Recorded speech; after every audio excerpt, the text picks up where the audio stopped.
Hello, my name's Elise and today I wanted to talk to you about how I improved my calligraphy. Now, it's not real calligraphy, I cannot do it. I just can't do it. I've tried, I've watched all the tutorials and all the videos, and I've tried getting those books where you actually write on top of the different things and then you write without it, and I just can't do it. So faux calligraphy was definitely the way to go about it. Rather than focusing on the brush strokes and the heavy stroke down and the light stroke up and all that sort of stuff, I focused on the shape of the letters and how I place them and that sort of thing.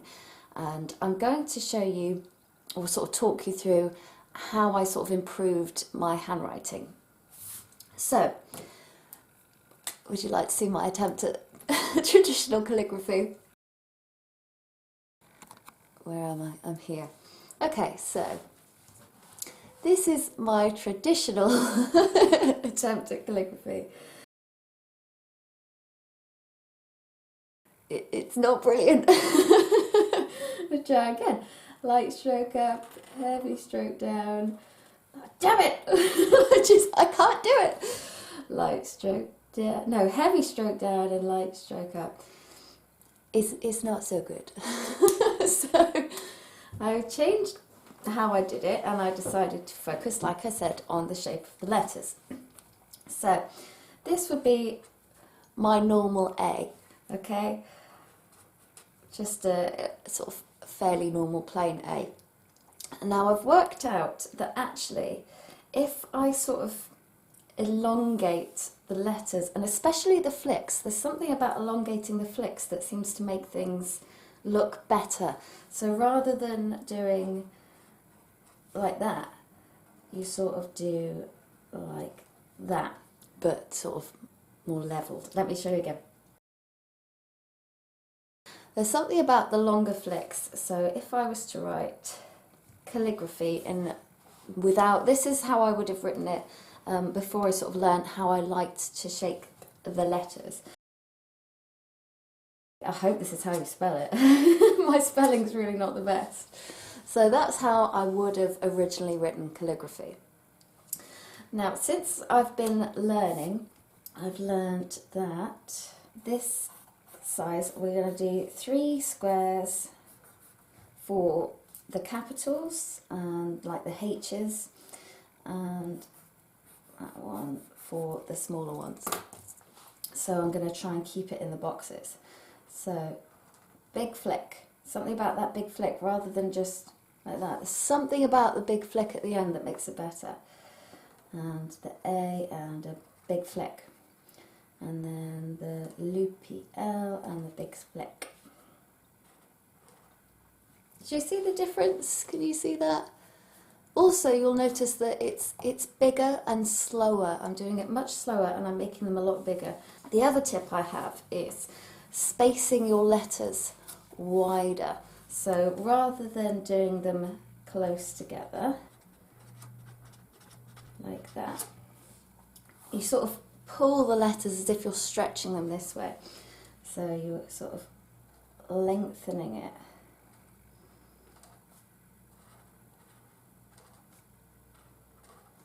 And this also helps when you are, oh, that's not the right kind of R. When you're, hang on, I'll finish this. I can't do more than one thing at once. There. This is longer. I've sort of spaced them and I've sort of shoved these ones sort of closer together. And I think this part here looks nicer than this part because it's sort of a bit squished up, whereas that sort of spread out a bit more. I've already got pen all over me. So when you've spread them out, it also makes it a lot easier to add the sort of faux calligraphy bit because you've got space to thicken the downstrokes. And also, like that A, I don't like the shape of that A, so when I go to make it thicker, I'm going to change the shape a little bit. Can you see? And then down like that.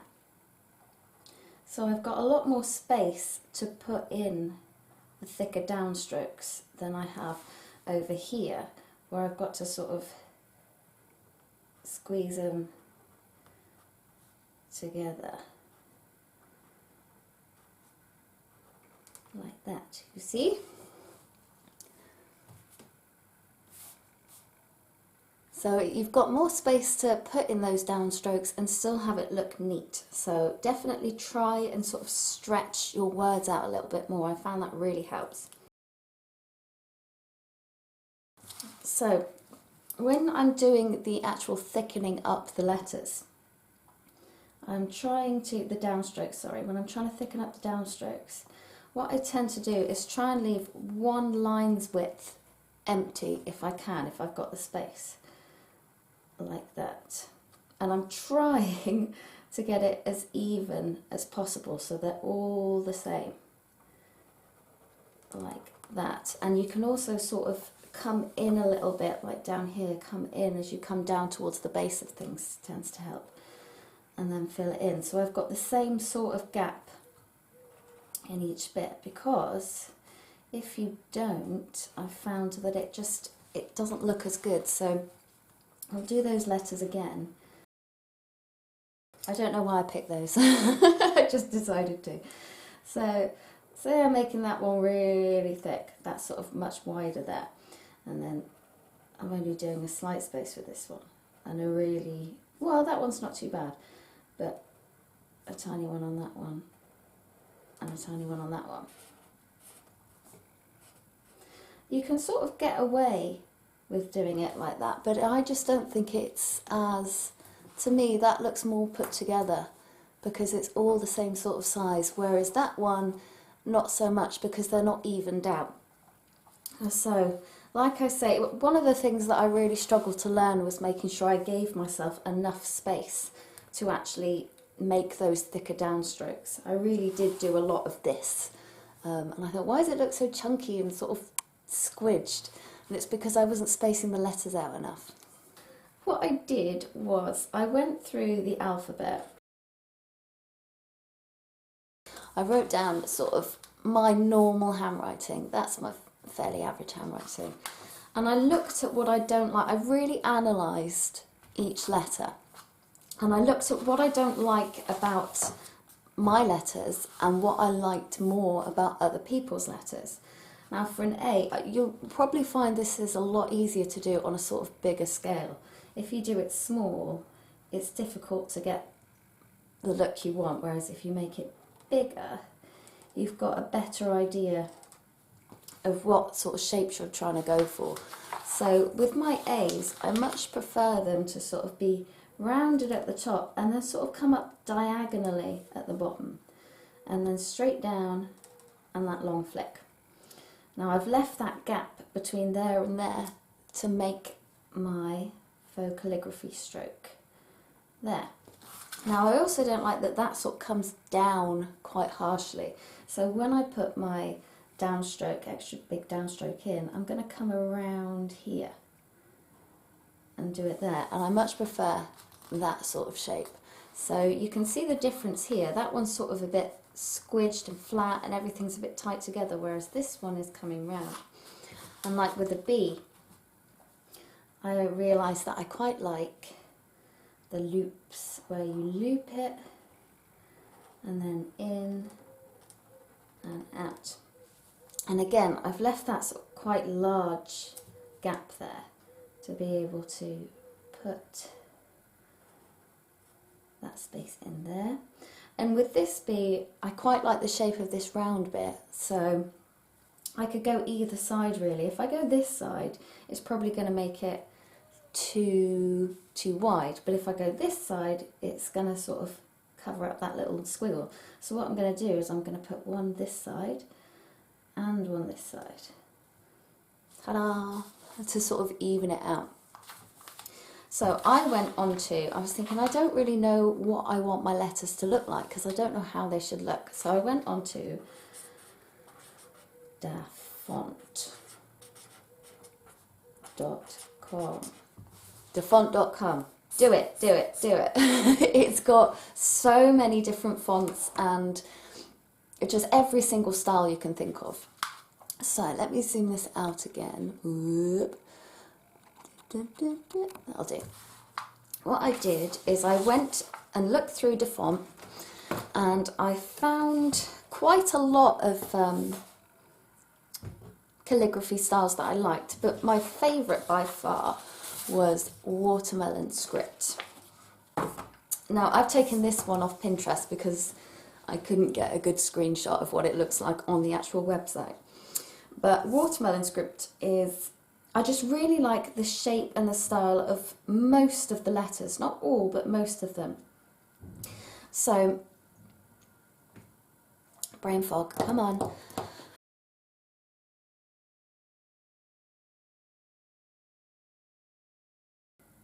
Oh, I know what I was going to say. And in DeFont, when you actually go when you actually go onto the website, if you click on the font that you like, there's actually a little bar at the top where you can write in the word that you want. Say, like for me, it would be January or February or something like that. And I think I want to know how they put the letters together to sort of see how it forms and how they do the bounce lettering and that sort of thing. So I'd type it in there and I'd have a look, and it comes out with it obviously written as January. And then what I would do is I would get my tracing paper. I wonder if I've got okay, these are all my old ones that I've been practicing. I'm going to get ready to do a 2018 flip through at some point, but so this is my first one. So look, this is my attempt, my first attempt at sort of calligraphy, and the mistakes I was making is, let's zoom in a little bit. Yeah, the downstrokes are too thin, the spacing isn't quite right, the bouncing, I've sort of gone down and then way up here rather than sort of up, down, up, down, up, down, up, down. And I don't like the shape of the letters. I mean, that N is disgusting. I really don't like that N.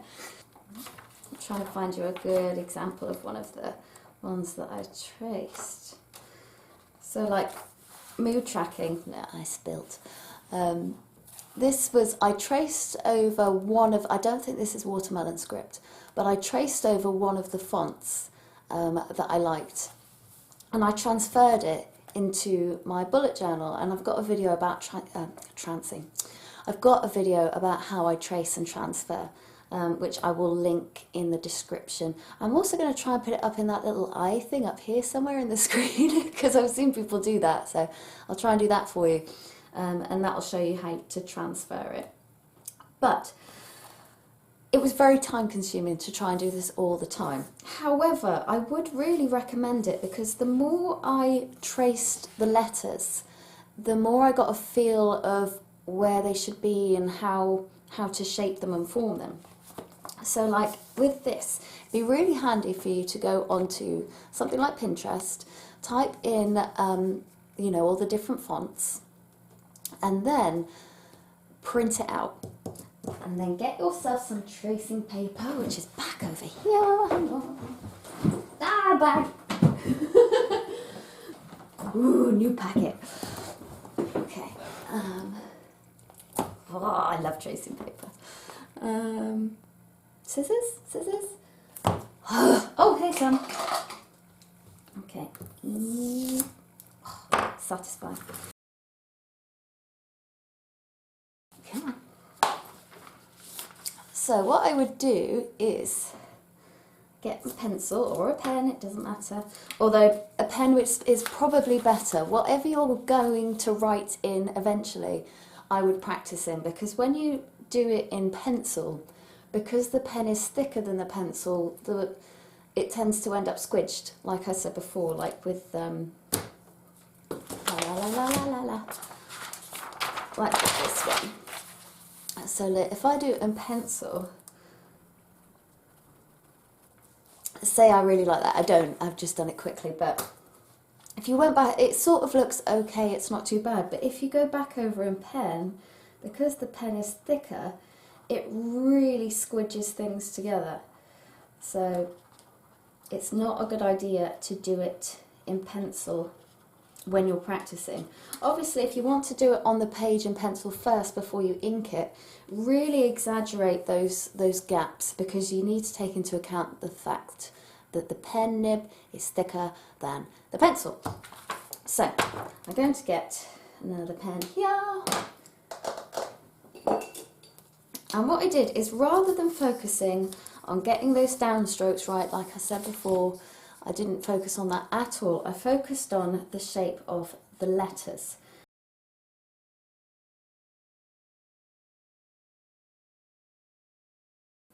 So I would trace the shape of the letters, and I'm looking at, like, say with these down here, I'm looking at where that one is going, how far down the flick's going. I'm looking at how tall that is and how close that is to the B and around, and I'm just sort of getting used to the shape of things. And you'll see all of these sort of have that big flick at the end. I don't know why, but it just looks better.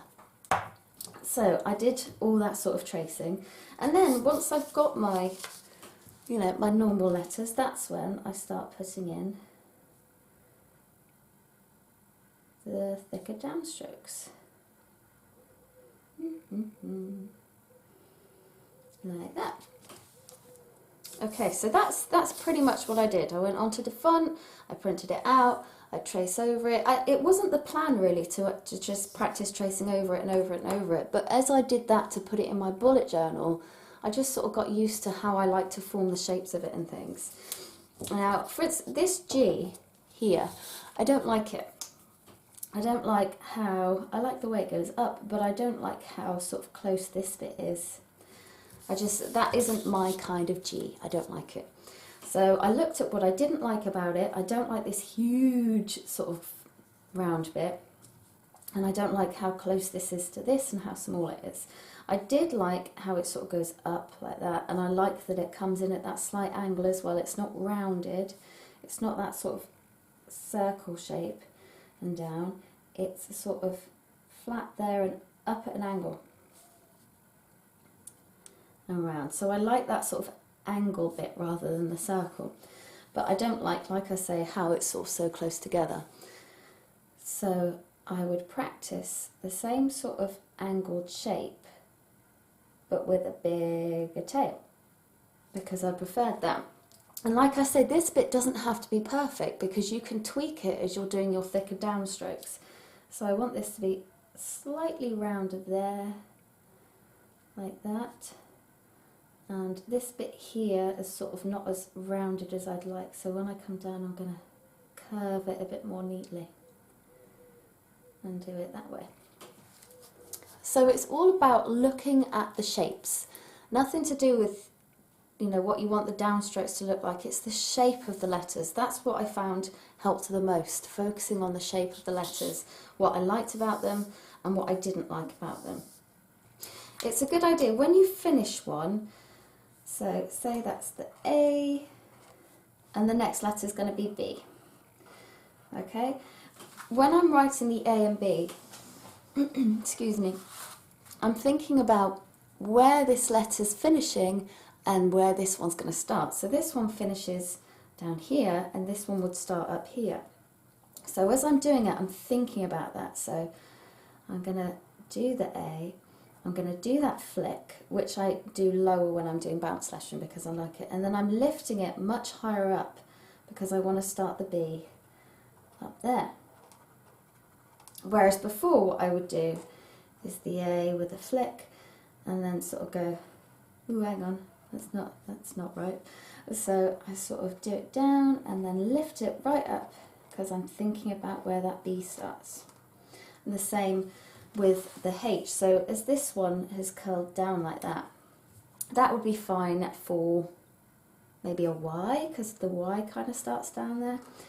But if I wanted to do that B into a H, I'm thinking, I don't know if that was on camera, sorry, I'm thinking about, so I've got my B, I'm coming round, and before I finish this flick, I'm thinking about where I'm going next, and I want to go up for the H.